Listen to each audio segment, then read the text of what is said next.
A Alcoa está inserida na região amazônica, no oeste do Pará, e ela tem uma responsabilidade com a sustentabilidade e a biodiversidade local muito grande. E a gente preza, principalmente, em minimizar todos os impactos para essa biodiversidade ser conservada o máximo possível e que a gente traga um retorno para a sociedade e para a fauna e para a flora como um todo dentro das nossas operações. Tudo se inicia pelo planejamento florestal, que está dentro do nosso planejamento de lavra.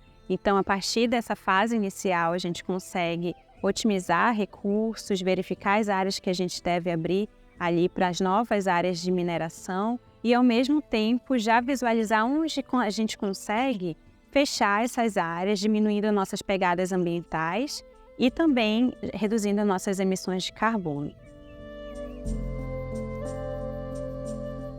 Para o sequenciamento das atividades, tanto de lavra quanto as atividades florestais, utilizamos o Mineplan 3D, que é uma ferramenta da Hexagon, e ela nos auxilia a fazer esse dimensionamento de todas as atividades materiais para otimizar as atividades de supressão vegetal e reabilitação ambiental.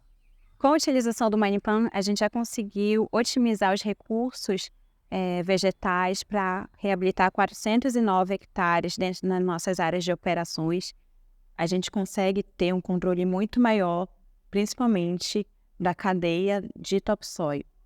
O nosso ciclo de lavra e movimentação total de estéreo minério, ele é feito com o SO e o ciclo de supressão, né, movimentação de materiais oriundos da supressão e da reabilitação é feito com o MPAS. Juntando esses dois, nós teríamos o chamado ciclo perfeito operacional da lavra de bauxita, né? No nosso caso, são depósitos extensos, aproximadamente 55 quilômetros de extensão.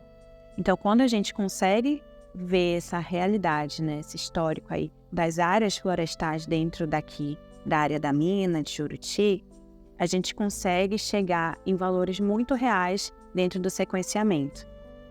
Nós temos uma meta 1 para 1, então a gente reabilita 1 hectare após suprimir 1 hectare. Hoje, na empresa, a gente consegue reabilitar muito mais do que essa proporção.